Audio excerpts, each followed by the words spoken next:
Hi. Basically ഇന്ന് പറയാൻ പോകുന്നത് ഒരു വെറൈറ്റി ടോപ്പിക്കാണ്. ആദില നൂറ കേരളത്തിലെ ആദ്യ ലെസ്ബിയൻ കപ്പിളാണ്. സോ ഇതിപ്പോൾ പറയാനുള്ളൊരു കാരണം എന്ന് പറയുന്നത് ബിഗ് ബോസ് ആണ്. ഏഷ്യാനെറ്റിൻ്റെ ബിഗ് ബോസ് എന്ന് പറയുന്ന ഒരു ഗെയിം ഷോ. സോ അതിൻ്റെ ഒരു വാച്ചറല്ല, എന്നും കാണുന്ന ഒരു സ്ഥിരം പ്രേക്ഷകനൊന്നുമല്ല. പക്ഷേ I want two point out something about that couples. നമ്മുടെ ഈ യൂട്യൂബിൽ ഇതിൻ്റെ ഇച്ചിരി വീഡിയോസ് ഇറങ്ങും. ഇതിൻ്റെ ഒരു 3 മിനിറ്റ് 4 മിനിറ്റ് ഒക്കെ ഡ്യൂറേഷനുണ്ട്. സോ അത് കണ്ടതിൽ വെച്ചിട്ട് ഞാൻ മനസ്സിലാക്കിയത്, എന്താ പറയുക, ഒരു ഭയങ്കരം കൈൻഡ്നെസ് ഉള്ള, അത്രയും ശുദ്ധമായിട്ട് മനസ്സുള്ള 2 പേരായിട്ടാണ് എനിക്ക് ഇവരെ തോന്നിയത്. ഒരു പ്രീ കൺസെപ്ഷൻ എനിക്ക് ഇവരെ കുറിച്ച് ഉണ്ടായിരുന്നു. ബിക്കോസ് മാതാപിതാക്കളെ വെറുപ്പിച്ചിട്ട്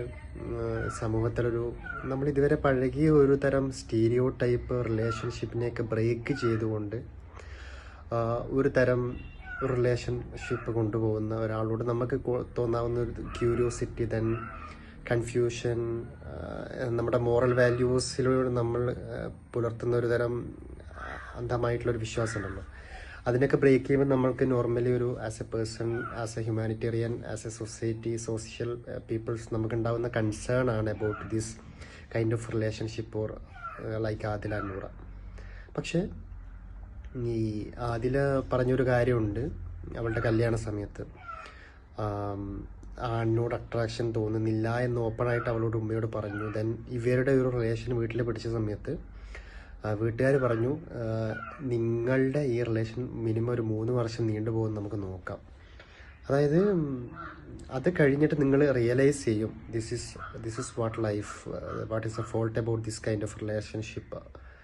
നമ്മളതിനെ പല രീതിയിൽ വ്യാഖ്യാനിക്കപ്പെടുന്നുണ്ടെങ്കിലും. പക്ഷെ ഞാനൊരു കാര്യം പറയട്ടെ, love is love. It's all forms is a blessing.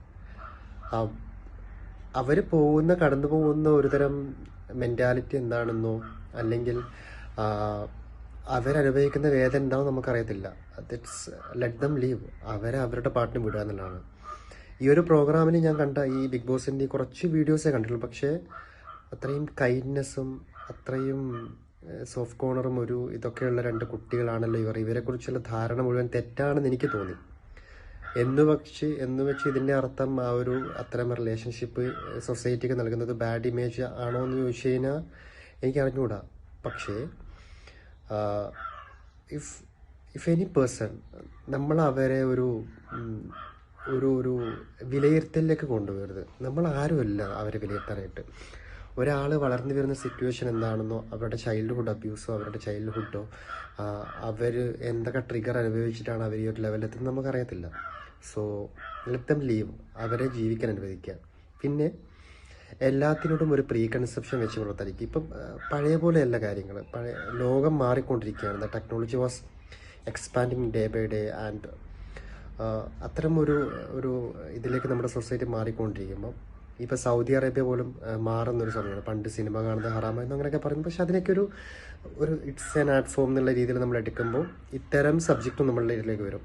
അപ്പോൾ അതിനെക്കുറിച്ചും നമ്മൾ ഓവറായിട്ട് നെഗറ്റീവ് ഇടാതിരിക്കുക, നെഗറ്റീവ് കോമൻറ്റ്സ് പറഞ്ഞതിലായിരിക്കുക. Okay, every one is individual. എൻ്റെ എക്സ്പീരിയൻസോ എൻ്റെ ഗാദറിങ്ങോ അല്ലെങ്കിൽ എൻ്റെ സർക്കംസ്റ്റാൻസസോ എൻ്റെ റിസോഴ്സസോ ആയിരിക്കില്ല നിങ്ങൾക്കുള്ളത്. എല്ലാവരും ഡിഫറെൻ്റ് ആണ്. സോ അവരുടെ വഴിക്ക് വിടുക. അവർക്കുണ്ടാവുന്ന പ്രശ്നങ്ങൾ അവർ തീർക്കട്ടെ. Every one is surviving day by day. Every one is trying to leave with a better life. Okay, so അവരുടെ പാട്ടിന് വിടുക എന്നുള്ളതാണ്. ഇപ്പോൾ ഈ ബിഗ് ബോസ് ഞാൻ കാണുന്നുണ്ടല്ലോ ഞാൻ പറഞ്ഞു. പക്ഷേ ഇത് കണ്ടപ്പോൾ എനിക്ക് പറയാൻ തോന്നി. ഒരുപാട് എപ്പിസോഡിൽ ഒരുപാട് സീൻസിൽ എനിക്ക് തോന്നി അയ്യോ, ഈ പിള്ളേരെയാണോ നമ്മൾ ഇത്രയും നെഗറ്റീവായിട്ട് പറഞ്ഞെന്നുള്ളത്.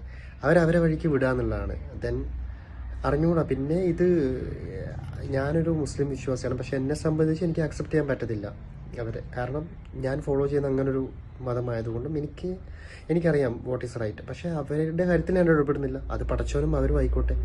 അവരുടെ ലൈഫ് ജീവിക്കട്ടെ, നമ്മൾ നമ്മുടെ ലൈഫ് ജീവിക്കുക. ഒരാളെയും നമ്മൾ വാല്യൂ ചെയ്യാതിരിക്കുക എന്നുള്ളതാണ്. ഓക്കെ, അപ്പോൾ ഇത്രയേ പറയാനുള്ളൂ. ഓക്കെ, എല്ലാവരും എൻ്റെ ചാനൽ സബ്സ്ക്രൈബ് ചെയ്യുക. ബൈ.